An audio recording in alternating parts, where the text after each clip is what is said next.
A paz do Senhor, meus queridos irmãos, sejam bem-vindos a mais uma aula da nossa Escola Bíblica das Assembleias de Deus no Brasil, certo de que esta aula será proveitosa, edificante para a sua vida espiritual. Vamos compartilhar a tela e entrarmos já no comentário da lição que é própria para este dia. Aqui temos, já está aparecendo aí na sua tela, o título desta importante lição. Lição de número 6. Lição de número 6, está aqui 2 tronos aparecendo na sua tela também. E aqui está o tema desta lição. O tema é: o filho é igual com o pai. Que grande verdade! E nós vamos estudar nesta oportunidade a respeito deste assunto. O texto áureo está aparecendo aí na sua tela, mas do filho diz: ó Deus, o teu trono subsiste pelos séculos dos séculos, cetro de equidade é o cetro do teu reino. Eu gosto de sempre compartilhar os originais com você a respeito do texto áureo. Aqui nós temos no grego pros. Deixa eu colocar a lanterninha ali para ajudar.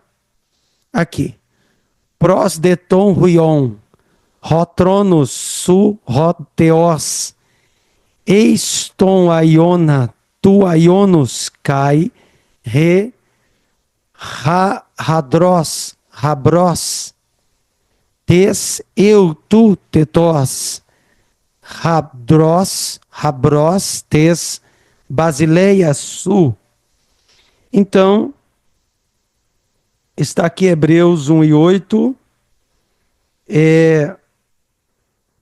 mas do filho diz: o teu trono subsiste pelos séculos do século, cetro de direiteza. Então, está aí o texto também no seu original grego. Vamos adiante. Vamos adiante na nossa revista. Colocar a lanterninha, isso aqui. A verdade prática diz: o termo teológico Filho de Deus é título. Sendo assim, a existência de Jesus é desde a eternidade junto ao Pai. A leitura bíblica em classe está em João 10, do versículo 30 ao 38. Aqui temos a introdução. Vamos fazer leitura na introdução. Essa porção bíblica do Evangelho de João é uma das mais contundentes em mostrar que o Filho é igual ao Pai. Afirmar que Jesus é o Filho de Deus, mas não o próprio Deus, é uma contradição em si mesma. O embate de Jesus com os religiosos do Templo de Jerusalém revela essa verdade. É isso que a presente lição pretende mostrar. É explicar com sólidos fundamentos escriturísticos. Muito bem, aqui já na introdução, o propósito é mostrar que o Filho, vou aqui circular essa frase, o Filho é igual ao Pai. Jesus é o Filho de Deus, mas não o próprio Deus. Quer dizer, são duas pessoas que fazem parte da divindade. Jesus é igual ao Pai.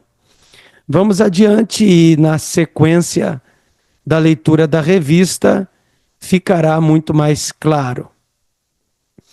A doutrina bíblica da relação do filho com o pai. Ideia de filho. O conceito de filho no pensamento judaico implica a igualdade com o pai. Uma das ideias de filho na Bíblia é a identidade de natureza. Isso pode ser visto no paralelismo poético do salmista, que é o homem mortal para que te lembres dele, e o filho do homem para que o visites, Salmo 8, verso 4. Esse paralelismo é sinônimo, sinonímico, em que o poeta diz algo e em seguida repete esse pensamento em outras palavras. A ideia de o homem mortal é repetida em o filho do homem. Outro exemplo encontramos nas palavras de Jesus. Assim vós mesmos testificais que sois filhos dos que mataram os profetas. Mateus 23, 31. Isso porque os escribas e fariseus consideravam os matadores dos profetas como seus pais. Então perceba que aqui nós temos uma questão de paralelismo. É um recurso de linguagem, é uma figura de linguagem que a Bíblia muitas vezes ela vai exigir do estudante, do intérprete, que respeite esta riqueza poética em que a Bíblia está inserida no seu contexto judaico, no seu contexto hebraico do Antigo Testamento e questão de cultura, como vemos Jesus utilizando já ali no Novo Testamento. Significado teológico. Indica a igualdade de natureza, ou seja, mesma substância. É o que acontece com Jesus. Ele é chamado Filho de Deus no Novo Testamento porque ele é Deus e veio de Deus. Jesus mesmo disse: eu saí e vim de Deus. João 8,42. Saí do Pai e vim ao mundo. Outra vez, deixo o mundo e vou para o Pai. João 16, 28. Quando Jesus declarou: meu Pai trabalha até agora e eu trabalho também, estava declarando que Deus é seu Pai. No entanto, os seus interlocutores entenderam com clareza meridiana que Jesus estava reafirmando a sua deidade, pois dizia que Deus era o seu próprio Pai, fazendo-se igual a Deus. João 5, versículo 18. Então, queridos, é preciso entender o significado teológico. Igualdade de natureza, mesma substância. Então não dá para confundir as expressões que Jesus tentou colocar. Ao dizer que saiu do Pai, ele está dizendo que ele veio do lugar onde o Pai estava. Ele veio ao mundo, deixou o mundo e agora ele vai para o Pai. Então, são declarações que Jesus está reafirmando a sua divindade. Subtópico 3, o Filho de Deus, o Filho é de Deus. Filho de Deus é uma expressão bíblica para referir-se à relação única do Filho unigênito com o Pai. A expressão Filho de Deus revela a divindade de Cristo. Essa verdade está mais clara na Bíblia que o sol do meio-dia. Por isso é estranho como pode haver tantos debates sobre o tema. O texto sagrado Mas do Filho diz: ó Deus, o teu trono subsiste pelos séculos dos séculos, cetro de equidade é o cetro do teu reino. Hebreus 1:8 é mais crucial, pois é uma citação direta do Salmo 45, versos 6 e 7. É importante prestar melhor atenção naquelas passagens conhecidas dos crentes. O teu trono, ó Deus, é eterno e perpétuo. O cetro do teu reino é um cetro de equidade. Tu amas a justiça e aborreces a impiedade. Por isso, Deus, o teu Deus, te ungiu com óleo de alegria, mais do que a teus companheiros. Salmo 45, versos 6 e 7. Que história é essa de o Deus do versículo 7 estar ungindo o Deus do versículo 6? Isso tem intrigado alguns rabinos desde a antiguidade. Mas a epístola aos Hebreus traz a explicação e revela que Deus, nessa passagem, é uma referência a Jesus. A explicação está em Hebreus 1:8. Trata-se do relacionamento entre o Pai e o Filho e que a unidade de Deus é plural. Muito bem, a unidade de Deus é um plural. O Filho não é inferior ao Pai. O Filho, ele não é menos que o Pai. Ainda que Jesus, em suas falas, ele exaltava o Pai, declarava o Pai maior do que ele, mas no sentido de respeito, no sentido de hierarquia, para que o ser humano assim entendesse. Mas, de maneira nenhuma, Jesus ele foi criado, ou ele é menos do que o Pai, em sentido de divindade. Tópico 2, a heresia do subordinacionismo. Orígenes. Vamos ver o que ele declarou, o que disse aqui Orígenes.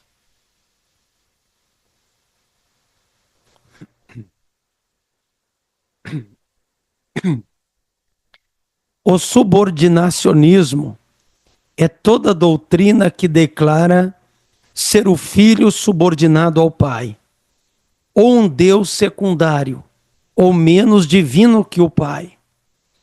Os monarquianistas dinâmicos, ou adocionistas, e os arianistas são os principais representantes dessa heresia. As Orígenes, que viveu em 185 a 254 depois de Cristo, foi o seu principal mentor. Há na vastíssima e complexa produção literária de Orígenes ideias de acordo e contrárias à ortodoxia da Igreja, como também ideias neoplatônicas e obscuras, de modo que desde a antiguidade os estudiosos do assunto estão divididos. Ele exerceu grande influência no Oriente por mais de 100 anos. Nas controvérsias de Nicéia, havia os que apoiavam Ário, usando Orígenes como base, como também os que apoiavam Alexandre, opositor de Ário, também se baseando no mesmo Orígenes. Segundo seus críticos, parece que a trindade defendida por ele era subordinacionista, ou seja, o Filho subordinado ao Pai e o Espírito Santo subordinado ao Filho. No entanto, a Bíblia revela a igualdade das três pessoas da Trindade. Mateus 28, 19 e 2 Coríntios 13 e 13. Vamos ver o que esses dois textos dizem. Eu acho interessante aqui compartilhar. 2 Coríntios 13 e 13. Aqui está escrito: todos os santos vos saúdam. A graça do Senhor Jesus Cristo, o amor de Deus, e a bênção apostólica e a comunhão do Espírito Santo seja com todos. Então percebam a igualdade das pessoas da Trindade. Isto é um grande ataque para rebaixar as pessoas do Filho e do Espírito Santo. Mas o que está em debate aqui é o conceito baseado em Orígenes, que é o conceito subordinacionista. Então, que vai subordinando e colocando o Pai acima, o Filho logo abaixo, o Espírito Santo mais abaixo ainda. Defendido por Ário, por Orígenes. Isso aí foi muito debatido lá no início da fé cristã, mas logo foi debatido por aqueles que defenderam a ortodoxia da palavra de Deus.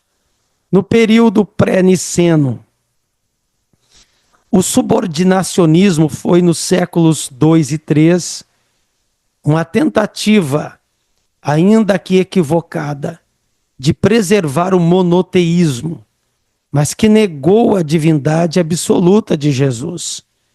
Seus expoentes consideravam Cristo como Filho de Deus, inferior ao Pai. Eles afirmavam que o próprio Cristo declarava a sua inferioridade. E isso eles o faziam com base numa exegese ruim e numa interpretação fora do contexto de algumas passagens dos evangelhos.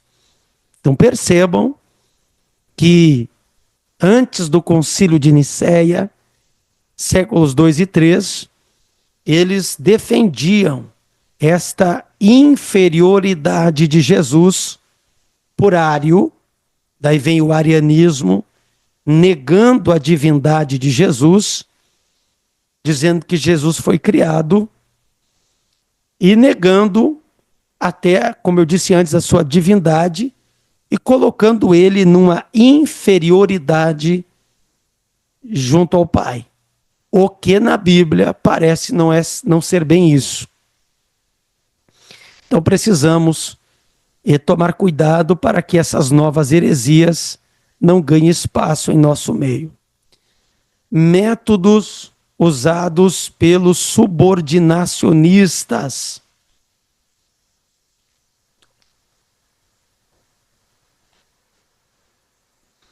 Já estudamos até agora o ensino bíblico sobre Jesus como verdadeiro homem e, ao mesmo tempo, verdadeiro Deus. Somente Ele é assim. E ninguém mais no céu e na terra possui essa característica. No entanto, os subordinacionistas pinçam as escrituras aqui e ali, se utilizando das passagens do Novo Testamento que apresentam o Senhor Jesus como homem e descartam e desconsideram as que afirmam ser Jesus o Deus igual ao Pai.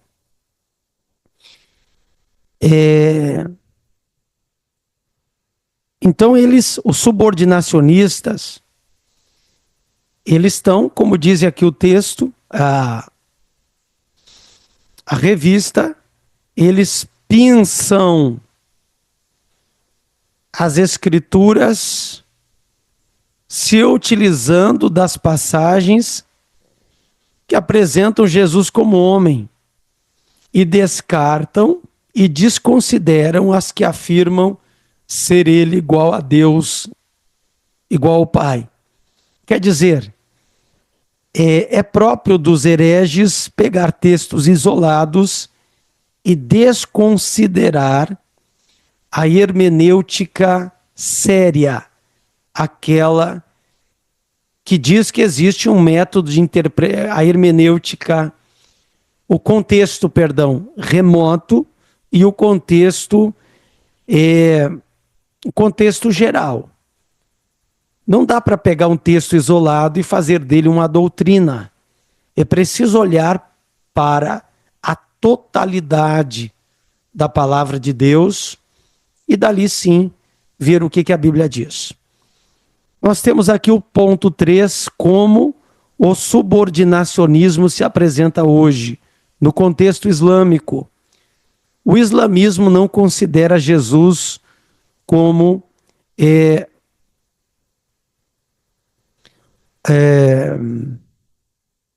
como filho de Deus, mas como Messias e profeta, e coloca Maomé acima dele. Nenhum cristão tem dificuldade em detectar erro de doutrina. O Alcorão afirma que é blasfêmia dizer que Jesus é o Filho de Deus. Isso com base numa péssima interpretação, pois significaria uma relação íntima, conjugal entre Deus e Maria. O mais grave é que seus líderes afirmam que os cristãos pregam esse absurdo, conforme Judas 10. Lamentamos dizer que até mesmo Satanás e os seus demônios reconhecem que Jesus é filho do Deus Altíssimo. E verdade, até os demônios consideraram que Jesus era filho de Deus. Escrito está ali no Evangelho de Marcos. A que ponto chegamos, né? Até os demônios dizem isso e o ser humano ainda teima em negar. A expressão filho de Deus no Novo Testamento significa a sua origem e a sua identidade.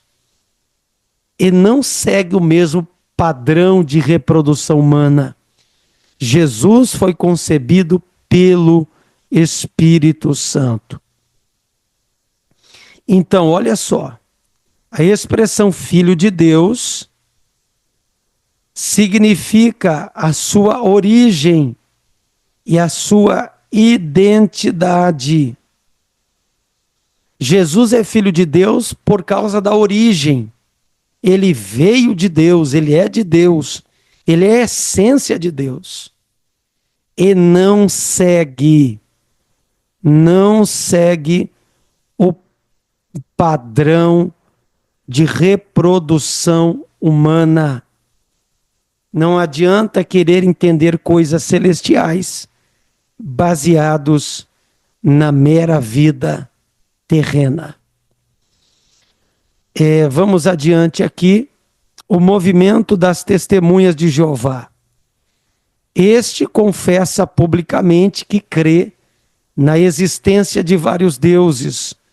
O Deus Todo-Poderoso, Jeová, depois o Deus Poderoso, Jesus, e em seguida outros deuses menores, incluindo bons e maus. Mas a fé cristã não admite a existência de outros deuses. É verdade que a Bíblia faz menção de deuses falsos. Se são falsos, não podem ser Deus. Declara o apóstolo Paulo. Todavia, para nós há um só Deus, o Pai, de quem é tudo e para quem nós vivemos, e um só Senhor, Jesus Cristo, pelo qual são todas as coisas, e nós por ele, conforme 1 Coríntios 8 e 6. Eis uma boa pergunta que incomoda as testemunhas de Jeová. Jesus Cristo é uma divindade falsa ou verdadeira? Se a resposta for positiva, elas são obrigadas a reconhecer a divindade de Jesus e a Trindade. Mas se a resposta delas for negativa, elas estão admitindo que são seguidores de um Deus falso. lamento, viu, com todo respeito, mas as testemunhas de Jeová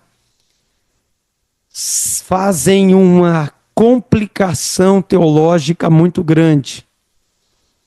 Eles fazem uma salada de fruta espiritual, fazem da Bíblia uma colcha de retalhos e, infelizmente, não dá para seguir suas pregações, suas doutrinas, porque são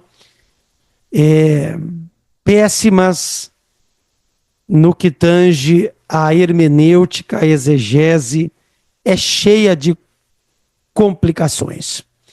Conclusão: o termo filho, em relação a Jesus, tem sido assunto de debate teológico desde o período dos pais da igreja. A interpretação bíblica que se faz é: Jesus é filho unigênito, não porque foi gerado, mas sim porque é da mesma substância do Pai. Muito bem, creio que tenha ficado claro esta aula. Que Deus te ilumine, que Deus te abençoe. Jesus não foi gerado, mas ele é da mesma substância do Pai. Deus te abençoe, aguardo você para a próxima semana, a fim de estudar a santa palavra de Deus. Fique na paz do Senhor Jesus. Deus te abençoe e fique com Deus.